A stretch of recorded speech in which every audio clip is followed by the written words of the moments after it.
Scotland, specific to the data center market, missed out when Ireland grabbed the data center market 20 years ago, and they created all the tax incentives to go there. So we've been sitting down with Scottish government to try and create a case with them as a key stakeholder to say, right, look, here's an opportunity. 5 gigawatts of projects could bring 60 to 70 billion of capital construction value to the country, as well as thousands of job creations over sort of a decade period of time.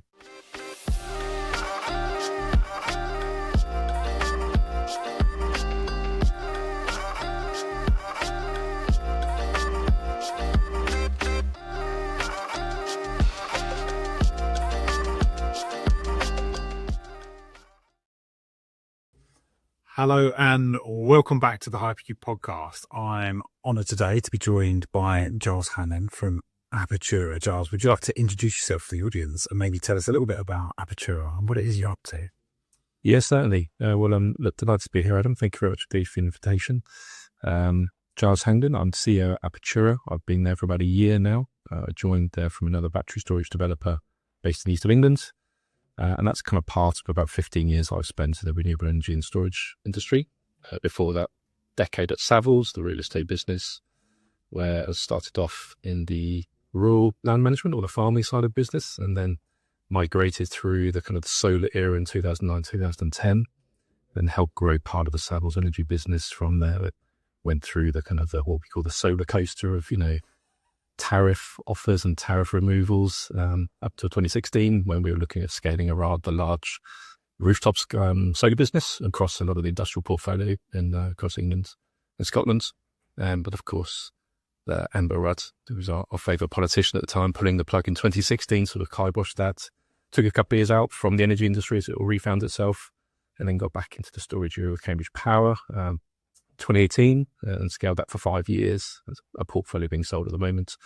And then a year ago, Apatura came along and said, look, we'd like you to lead the business and take us through into construction operation of our battery assets at the time, which was what the mainstay of the business was. But things have moved on a little bit. I'm sure we'll talk about that today. Yeah, definitely. I mean, the land real estate background, that's got to be really useful in this business, right? Absolutely. Yeah. And if you look at any energy developer, they all come at it from different angles. You get some that come at it from a grid angle, who kind of just base their business around grid to start with. Some of it, like ours, is around land and having a really strong land presence, because land is two-thirds of the aspects of an energy project. You've got to get the land, you've got to lease it or own it, and then you've basically got to get planning on it as well, which is another real estate play. So having a strong aspect on that, once you've found the grid, we found is the best recipe for success. Mm. So you've hinted at Apatura are moving on slightly from the just battery development, and it's exciting stuff. Do you want to share some of the details? Yeah, no, certainly. So came into a portfolio here at Apatura, which in Scotland's around about 9 gigawatts of projects, all secured across the central belt in the most part. And those were destined to be purely battery projects. When I joined us, sort of say a year ago, there's no hint that any of the use of those projects might come along other than co-locating maybe some solar or some generation. We were looking at maybe some hydrogen projects. At the time, it was quite buzzy. I think the appetite for that sort of wanes slightly at the moment. But about in the middle of last year, we started getting interest from a couple of the data center hyperscalers in 2 of our specific projects, which aligned with some interest they were taking in Scotland. And we've never been a seller of just under-consented or non-consented projects. So that's something we didn't want to do. That's why I was brought in, is to try and monetize our projects properly. Okay. And so we sort of took interest in this and decided to go and get ourselves upskilled in why certain kind of leading global hyperscalers wanting our projects. And it turns out it was all part of the AI and the machine learning growth revolution, which we've now heard so much about, and wanting to get some sort of large stakes north of the country where plentiful power is available. Of course, that's what we sit on. And so we've now looked at repurposing part of our portfolio to be compliant with what those guys are looking for. And we've spent the last 9 months really getting up to speed on that, learning as much as we can, getting aligned with the right financial partners who can monetize that, the right technical partners who can assess sites and make sure they're fit for purpose. And so we sit upon a position at the moment where we've got just over 3 gigawatts of our projects we've determined as being suitable for data center development. And so we are across 10 sites taking those through a modification process with National Grid to change those type of connections. We're assessing and making more land available around those projects to create data center campuses, which are about 200 acres each. And then we're looking at the planning play, which hopefully should be a bit more of a a shoe-in maybe than some other sort of traditional projects. Mm-hmm. Does the network, like the fiber network connectivity, add much complexity to like the planning bit? Because obviously you've got to line up the grid connection, the site and all that, but then you obviously need connection. Is that hard or is that easy? So everything's driven by power to start with. If you go to any of these conferences, we went to a couple at the end of last year. They all tend to be in quite exotic locations, which is quite nice around the data center. But what we heard is just power is the main thing that all of these campuses, and it's a global thing actually, if you look across the global market too. So what we sit on is the power, and then the secondary items include a scalable land, a favorable planning regime, and then you then get into the equally important, but you kind of consider them later on, fiber connections, water availability, that sort of thing. Thankfully, Scotland and the Central Belt is very well connected anyway, between Glasgow and Edinburgh. And you also sit on the big highway of information between England and the UK and the Nordics. And that big fiber connection goes offshore somewhere northeast Scotland and it heads across. And again, that's a massive information superhighway that we can tap into. Latency is not such an issue though for AI machine learning from what we've been made to understand. You don't need to be a couple of microseconds outside London for that availability, which is where the main sort of throw of data center development, in fact, the whole of the world really in terms of concentration is in that West London area. So now we can be up to sort of 10 milliseconds away, which basically brings in the whole of the UK really from the point of view. No, not too many trips to Slough in the future. No, not for us. No, and totally. And the direction of travel, like it's the reason we exist. I always joke that the pitch deck for Hypercube was like, there's a big hockey stick growth in BESS and renewables, and then there's a big hockey stick growth in data and AI, and you just slap our little logo in the middle, and that's the pitch deck. Like, I was at Data Day Texas back in January, and they were talking about like the announcement about Stargate or whatever it's called came out, like $500 billion, and I was saying, look, 30% of that's going to be power infrastructure, because that's the whole game effectively. Like to develop that volume of AI capacity in new data centers in the US, the grid's not there for it. Like the production needs scaled, like the networking and things like that. So it's a really interesting time. And I just think having expertise in both BESS and data centers, it just makes total sense. Like it's like every good idea, once you see it, it just makes total sense sort of after the fact. So there's a lot of comparisons to kind of the energy business in the UK from kind of the part that I've been through. I mean, when we first started solar park development back in 2009, 2010, we did some joint ventures with Solar Century and Blectric at the time, which have now been developed on. But at the time, the limits on those projects were sort of 5 megawatts to start with and then 10 megawatts.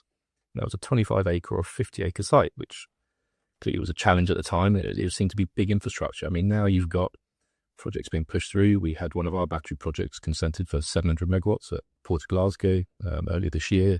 Another one this week of 400 megawatts.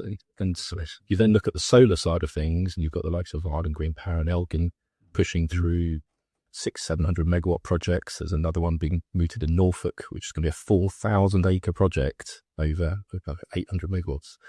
And the scale of everything is just taken off. And so that doesn't surprise me. So when you then talk to the data center guys who've been used to projects up to 100 megawatts in size, which for a cloud-based system in West London has been a very big project. Mm-hmm. If you look at the US market, which tends to trail on the DC side from here by sort of a year, 18 months, and they're doing gigawatt scale projects out already, led by Tesla and others, it doesn't surprise us. And I guess it's less of a shock to the energy industry that scale is there, that it is to the DC sides, which is still getting their head around what does the architecture of a gigawatt scale project in the UK look like.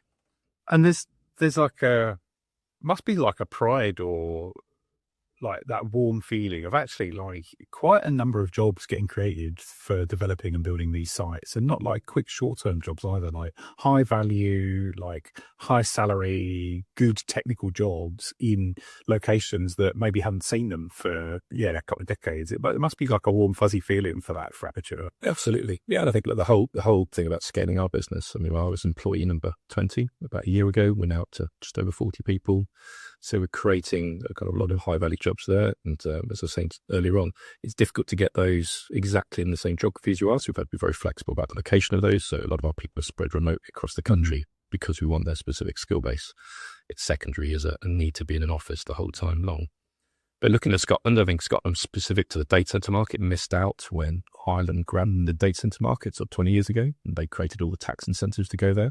So we've been sitting down with the Scottish government to try and create the case with them as a key stakeholder to say, right, look, here's an opportunity. 5 gigawatts of projects could bring 60 to 70 billion of capital construction value to the country, as well as thousands of job creations over sort of a decade period of time. Then the ongoing job creation, because these things, much to sort of dispel some of the myths, they're not just empty sheds full of racks. Basically, it's a lot of people that work in these, a bit like the distribution centres. Everything's automated distributions, just full of robot stuff. About 300 people a site that work in any of these. So it will be create job skill creation, again, a high skill base, like you say, to maintain these. I mean, some of these data chips and things that are highly complex. And so if you bring that sort of engineering piece of soil up to Scotland and create bases for it, that'll create jobs. They'll then create the education stream to deliver it as well, with universities backing that up. And it creates like an ecosystem which is generating of that. And I think Scotland's been missing some of that, particularly on the side of some jobs, which we're finding very difficult to procure up here. And we have to go further afield because it simply doesn't exist and it hasn't had the backing for it. Yeah, and I think you get beyond a critical mass whereby like it then starts to feed itself, and in Jules it becomes like a destination to come and do that kind of stuff. Absolutely. Well, an exciting future, I guess. Like like something we like to ask people as CEO, what's the day-to-day look like for you? Like you must be quite a busy guy. I've quite a varied day-to-day and quite a varied week as well, so I have no real set routine. I live down in Cambridge, and that's kind of background for me, family down there, boys at school there. So for me, that's home. But our offices, our main HQ is in York, and then our secondary office in Edinburgh, which is very quickly becoming sort of equisized as we build that out as our key deliverable, given all our projects are in Scotland. So all of our new recent employees on the construction and delivery side, on the data center development side, have all been up there. Head of legal's up there. It's important, obviously, having somebody in the right jurisdiction. And so I tend to split my time, if I do travel, kind of between York and Edinburgh, but this week, for example, a couple of days in Dublin, then here in Glasgow with you, back home in London tomorrow. That's where some of our funding conversations are going on. So I have to be very flexible and do that travel, and that's fine. That sits well with me. I don't mind that so much. But it's in my previous roles, I've always been a lot more project-based, where I've originated projects and been aligned with those. The role here with Apatura to come in and take over from Adrian Hill, the owner, was very specific to lead us through a funding round to get funded for running the business to start with, and then the capital into projects to build them, which were only batteries at that time. And now we've obviously pivoted to data centers as well. And then also to take those through construction, build construction teams and into operations. So you have to have a much more strategic role in the business, overseeing all of that, managing shareholders' expectations, managing team growth, managing growing pains like your offices and things like that as well. And then also growing the presence of the business across the industry, so that when you go out for capital and go out to contractors, they know who you are, they know the scale of you, they know not just another fly-by-night. You've actually got the means and the purpose behind you to deliver the projects, which is why it's worth them spending the time on you. It's interesting to hear, because you think, like, I always think in what Apatura are doing, it's complicated. Like, it'd be hard to describe to someone 100 years ago exactly how you'll make money and where the value is, but there is a lot of value, there's a lot of money there. And I think actually to be able to achieve what you are with 20 to 40 people in the time frame, to become a key stakeholder, like in Scotland, doing all that, like, do you feel like you're punching above your weight a little bit? Because it certainly sounds that way. Yeah, absolutely. I think if you look at us alongside the other people who hold significant portfolios connection to the grid connection queue, it's the likes of SSE, it's RWE, it's all of those big corporate utility businesses. But they've got a mandate for delivering energy to customers through those utility connections. So they can't pivot away and use those projects or anything else other than what they were destined for, which would be generation or storage projects. So they aren't a threat to us as a business. And so hence why kind of our portfolio projects in Scotland sits there kind of finally unrivaled. We're still 100% privately owned. We haven't yet had to divest any capital to any major institutional owner. That will come down the line, I'm sure. When we take some big capital inputs into the business, and it might be strategic at that point that giving away a certain percentage of the company then leverages its value by basically adding more value on top. So at that time, we'll be very open to doing so. But the right time to hold on to that share cap until now has been the way to grow the business, and makes it more tricky from a funding point of view, because you're having to go out and raise private capital rather than relying upon an institutional partner. And believe me, that comes with its challenges. And so I think I've spent all of my time since I've been here constantly fundraising, either for running the business from a private point of view, or capitalising the projects and finding capital to build them out with parties. And particularly in the battery industry, that was challenging last year, given downturn in revenues. Been a big uptick this year, and it's helped the likes of the listed funds reporting better revenues. And so therefore the sentiment's back in the market again, and it makes it much easier to go to market as we are at the moment and seek capital to build those projects out. Yeah, it's funny.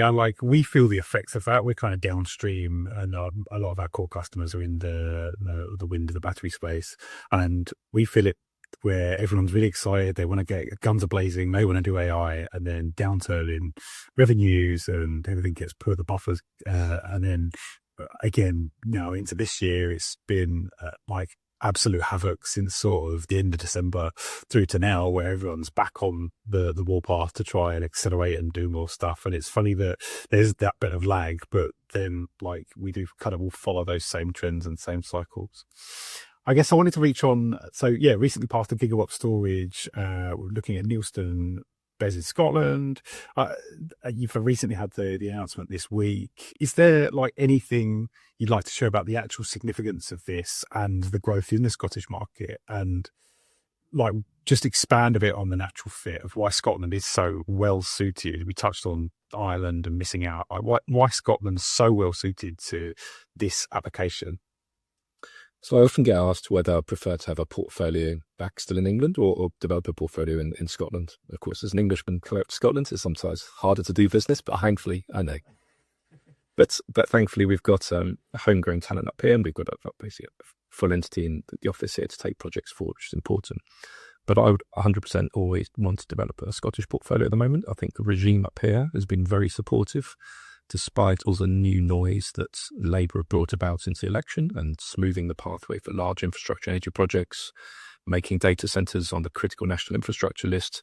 Great. I mean, that's been really helpful down south in England, but all our projects are here. And so we're under the SMP regime, but it's been very supportive to what we do. So if you take those couple of examples of those planning successes we've had this year, Neilston about a month ago, took us just over a gigawatt. 400 megawatts of Denny was this week, and that takes us up to nearly a gig and a half. So that's a gig and a half of fully consented projects. And that's in addition to Devonmore, which we had through at 700 megawatts, which makes it the single largest connection on its own in Scotland. So there's some other cumulative ones that have kind of trumped that with Alchemy and then the CRP projects of Colburn. But as a standalone, then that's great. And that's that we've got to scale this year on consented projects. And thankfully, with Clean Power 2030 coming through and the need to have those projects with their planning by this spring, then those thankfully will be grandfathered through. And so they will make the connections list, and it gives a lot more clarity. Like you talked about the noise of last year, there is at least now clarity as to which projects initially are going to be taken forward. We think those lists are still far too underbaked. There's no way you can deliver 35 gigawatts of new generation to Scotland over the next decade with only 5 gigawatts of storage on the network. So there needs to be more, and that will commercially find a way in future, hence why we're developing much bigger portfolios of backup for those projects that fall out or get called upon to come and supplement them in the future. But I think that Scotland has been, certainly for us, a very successful ground. I think the way you deal with big projects through the energy consent unit on a planning basis gives you a lot of clarity. I know there's a lot of frustration of some people getting caught in the early kind of part of the consenting process and needing the screening. But the portfolio we push through, we've had some very clear routes of communication into the top of the ECU. They tell us pretty much on a weekly basis where we are and what's coming forwards. And it does give you that clarity. And I think certainly with the data center side as well, the meetings we've had with Scottish Government, very supportive, going back to the point about Ireland before. They don't want to miss out this time. They want to do what they can. They want to create a key stakeholder group that helps push these through. We'll be responding this week to the expressions of interest on the AI growth zones around the UK, basically pushing Scotland hard with their support, which is a really key one. But we'll do everything we can to make our projects attractive, but government needs to do their part as well to try and create Scotland as a destination for this if they want to capture all that capital investment and the ongoing revenues and job creation it will create up here. So yes, I mean, from that point of view, Scotland has been good for us, and I think that certainly we'll keep pushing Scotland in doing what we're doing. We have a host of more projects which are about to go into planning, kind of resource allowing. But if you look at the energy consent unit as a standalone body, which is projects over 50 megawatts have to go there, they're advertising, I think, for 24 jobs at the moment. So, I mean, they are seriously understaffed. If we go back to us talking about resource constraints, we find that planning and planning consultancy, particularly in Scotland, is something that's not come through the education system. There hasn't been a huge creation. It's a massive shortage. And you've got some of the big developers who've been poaching staff and taking them on to expand their projects, and therefore it leaves everybody short. And so that's the constraint. You can't just smooth through that with any sort of policy if you don't physically have the people to do the work. I want to just dive into a little bit about the appetite from the hyperscalers and why is putting a big BESS asset on next to the data center, why does that make so much sense?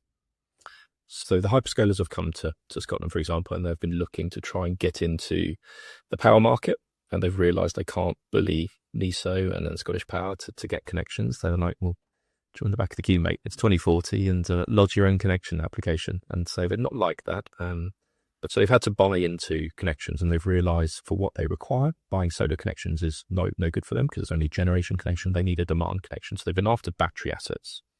So the battery assets have already, by virtue of the way that National Grid used to model batteries from sort of 2-3 years ago, they've modeled batteries as 100% import, 100% exports asset. So helpfully it's already got that 100% import there, which is what they're after. It needs to be turned into what we call a final demand connection for a data center. It needs to have more resilience around it. It can't have the sort of 5% curtailment against the connection because it needs 100% or 99.998% grid resilience in the event that grid fails, basically, in create a catastrophic meltdown given the heat that's generated in these things now. So grid resilience for them by virtue of 2 feeds from the same substation or 2 separate feeds from separate substations is what they're after. And so we've had to go about looking to procure that extra bay or the extra sort of substation connections to make our projects fit for purpose. So to do that, obviously, that precludes a lot of people from looking at it, and the hyperscalers have had to understand that that's the way that these things come about, and hence why we feel that putting that together using our expertise and understanding grid and what they want, and we brought Michael Hunter in from Google, who joined us 2.5-3 months ago now. Feels like he's been here a lot longer, but he used to be part of the site origination team at Google for 5 years, so he's been able to screen and kind of oversee our site development to design it in the way that Google would have wanted to see it. And every hyperscaler is different, of course, and they've got different products, but generically, if you can create something that's open to the AI market, it makes it a lot more advanced than somebody just throwing a single feed connection with some curtailment on it just because it's a 400 kV, maybe in the central belt, a hyperscaler, and saying, well, here you go, how about my project, take it forward. It's not fit for purpose. It's not what they want. They want speed to market, and they want basically something that's coherent, put together. Yeah, okay. I hadn't thought about the grid resilience bit, but that, yeah, of course, it all makes total sense. So the battery part, so if we come back to your original question, what does a battery form as part of that? Well, obviously the battery connection's there. We've applied to National Grid to have these grid connections, something called MODAP, a modification application, to make it into a co-located battery and final demand connection. So it means it can serve a data center, but it can also have the battery. It's got the generation side still on it. Our ethos is to try and now put a battery on each feed into the data center. Both those feeds will be off it either independent supplies or off 2 bays. And then that can form two parts to the grid resilience. It can form the initial part of what's called the uninterrupted power supply, the UPS. So for the first 20 minutes, in the event of power failure, given the heat that's generated in these things now from these data chips, it's worse than the battery case of kind of the thermal runaway risk. It's massive. And so before your main UPS, which is normally a 72-hour supply of gas or diesel on site, kicks in, the battery can kick in a sub-second response and create that backup for power whilst your main UPS, and then your grid supply comes back. So that's one part of it, which they really like. So you'd always have to have 20 minutes of supply on your battery. The second we see is a massive OPEX saving. So it's being able to procure all of the curtailed wind, or use curtailed wind off the network at the moment, of which there's massive amounts. There's a huge piece, as you've probably seen in the press over the last week, Scotland's biggest wind farm being paid 65 million last year alone in curtailment payments, and only being operational 29% of the time. I mean, that's just crazy, but for me, but they've been given the kind of a lifeline to carry on through these curtailment payments, which were just over £1 billion last year from National Grid. Given the volume of wind that's going to be built out, the 35 gig over the next decade, those curtailment payments are only going to get more significant. And so therefore, if we can put batteries on the network that mop up that power typically overnight, and then feed it back into the data center during the day, you are effectively using green free electrons that can be powered in, and it ticks a lot of the boxes of the hyperscalers in terms of the ESG requirements of what they're doing. And I think also National Grid will love you as a customer because you're creating new demand on the network, mopping up generations. They don't need to spend it on the transmission upgrades going south. And also, of course, then putting really what actually generation was created for, putting it on the map where demand is co-located alongside it. But unfortunately, the southeast of England is still the biggest use of power in the whole of the UK. Power needs to find its way there somehow. There's a much generation that's located around the southeast, and that's just a fact of where we are now. Does that so there's a lot of chat out there just thinking about that, and because the regional aspect, like putting demand where the generation is, it's great for Scotland because no shortage of generation, no shortage of land. Let's go. Does the regional pricing conversation bump into that? Does that help or hurt that use case? So it's a proper Marmite subject, the regional pricing. You've probably seen this week there's been a big outflow of protesting from a lot of the industry about this, and the fact that obviously pricing in the north, typically Scotland, is going to be the cheapest, and pricing in the south is going to be most expensive. And of course that massively impacts a lot of both the generation and storage projects up and down. For the data center market, and in Scotland particularly, it massively helps because having the cheapest pricing where Scotland's basically where we're locating these is clearly going to add to the OPEX savings. So if you think about the billions of kilowatt hours these projects are going to use each on a lifetime, that's a hell of a saving across that time. But you can see why then impact our battery projects by having a shorter spread of pricing and the ability to sort of leverage that. So there's two sides to this. Octopus have come out and have been very public about supporting regional pricing. And of course they see it, looking at what is good for the customer across the country. But of course, a lot of those people have got vested interests in projects and assets that are be subject to it, but clearly are very much against it. I mean, we see it as a positive clearly for data center sides, it's a negative for standalone battery sides. But given hopefully we're trying to push more of our resource into batteries that support DCs probably on a private wire basis into the back of them as well, it's a positive for what we're doing. Is it coming much further down the line? I mean, David Wildash, who joined us from National Grid, was former head of connections there. He joined us 3 months ago. He's been another really key addition to our team, came in just at the right time to take us through kind of grid reform on the MODAP process. I mean, luck and judgment here. But having designed all of that at National Grid and having all those contacts there, it's been great really to understand to sort of the way that he foresaw it running. And I think going forward, he says, look, it's something that's likely to come in probably end of the decade, 2030, something like that, but it's still a little way away, but still it's come back on the agenda and it's been very topical in the last 6 weeks, I suspect, in the press. We've seen a lot of chat about it, and clearly you can argue both ways. You haven't got huge demand in Scotland. You've only at the moment got 5 gigawatts of demand in Scotland. You've already got 10 gig of generation there, forecast to go to 35 gig over the next decade. That's all just going to come flowing south. Mm-hmm. And I guess, look, like a toll road, you charge monies at the moment through the CHINOS, the transmission user system charges to send power from the north to south. And so CHINOS charges in Scotland are the highest, they're the lowest down south. But of course, most energy is created in the north. So there's always a balanced argument for this. And so I kind of sit on the fence with it, but because it can benefit both and negatively impact both of our projects as well. I wanted to touch on, there's the debate around like the surplus heat usage and that kind of peripheral benefit. Could you expand on that and how the heat from data centers can be used for local businesses, communities and things? Yeah, no, sure. Look, if we were to think back to the Paris Olympics, there's the well-documented example of the main Olympic swimming pool being heated off a data center. And so Paris, that is a great story. And that's how things like that, something like a local leisure center that's a huge heat demand is a great paired up asset to go with a thermal producer of heat. Down in Cambridge, where I live, we've got a lot of biodigesters around that. It's a very agricultural area. And there's been co-located glass houses and other off-takes of that heat that have sprung up purely off the back of that surplus heat. And they're growing mushrooms, tomatoes, strawberries, for lot, really, very successfully under controlled conditions. And look, that is a great use. I think if we can look at pairing heat off-takers with the data centers, it works in two ways. One, it creates a tertiary use of a byproduct, which of course is great rather than just releasing into the atmosphere. But secondly, it also reduces the cooling requirement of the data center. So if you're simply extracting heat rather than cooling in situ, and that's what the power requirement of these things is really, is just the escalating heat within these, coming off these chips that needs to be cooled and powered. if you can take away that HVAC requirement and basically extract that heat and use it somewhere else, it's a perfect park.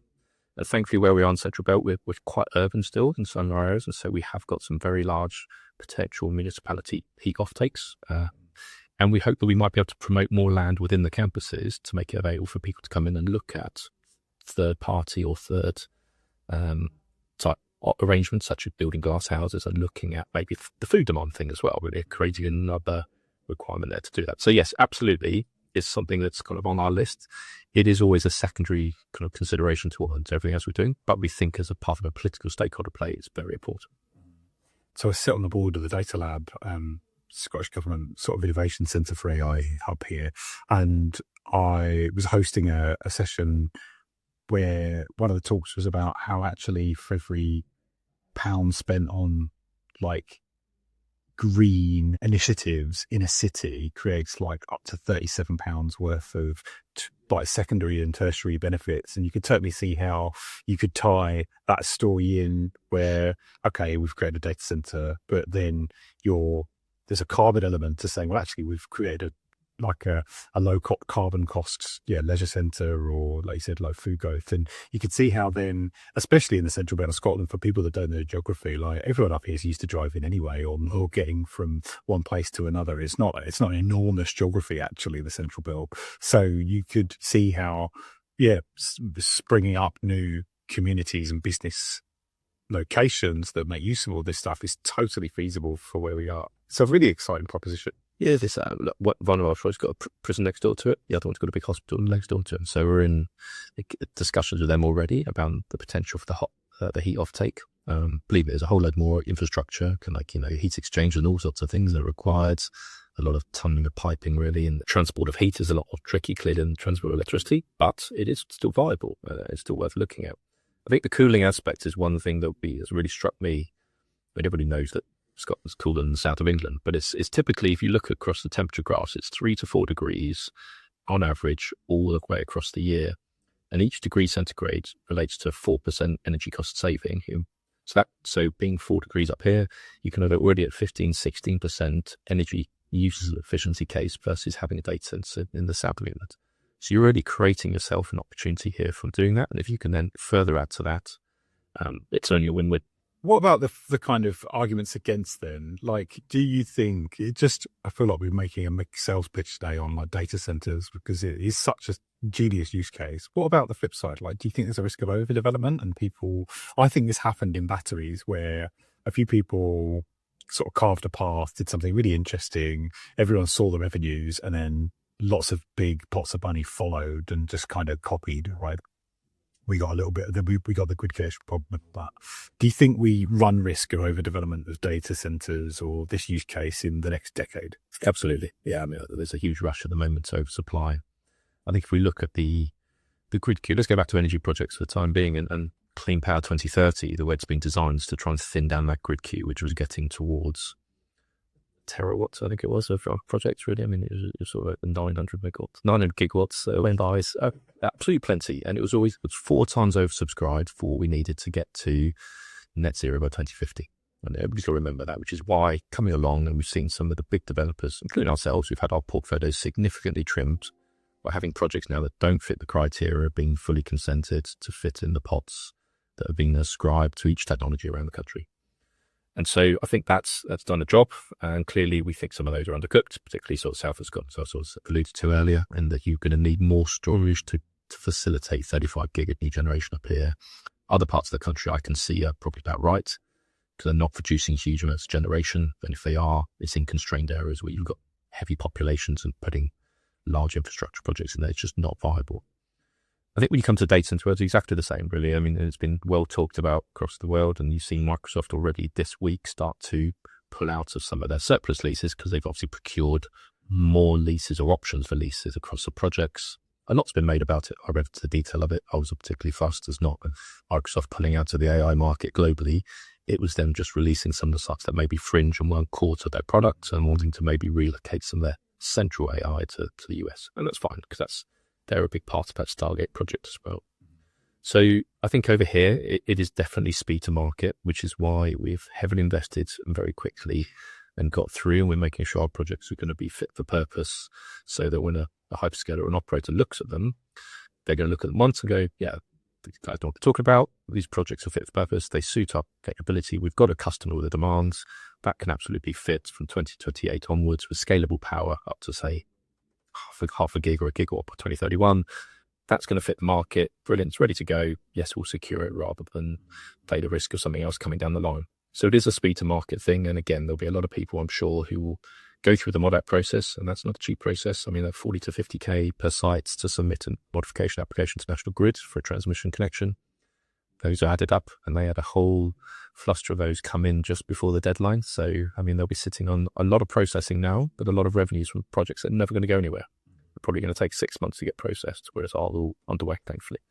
But that is going to be the product of oversupply, and there won't be all those projects needed. And that's just the classic case, going back to what I said earlier on about having projects in the right location, understanding all the other parts that are needed for a data center project.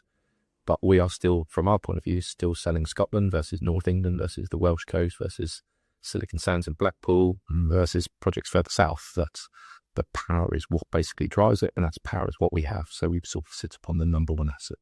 Just, you kind of always want to see what's going to happen. I guess, so for where you are now, though, at Apatura, what are the kind of biggest challenges you're facing? Biggest challenges?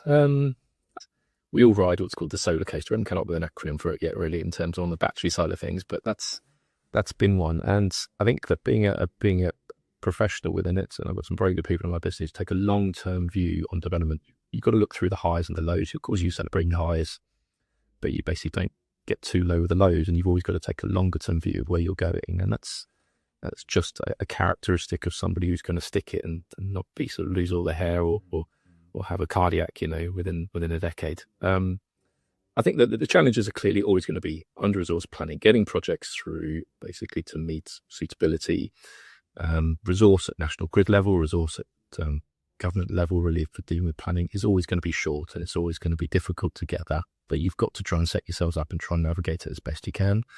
And you've got to accept sometimes you're going to get hit. One of our projects in Scotland got brought forward 5 years about a month ago, from being out of the money, basically in the mid-2030s to now late 2020s. And that's great because that adds another 500 megawatts basically into the charter.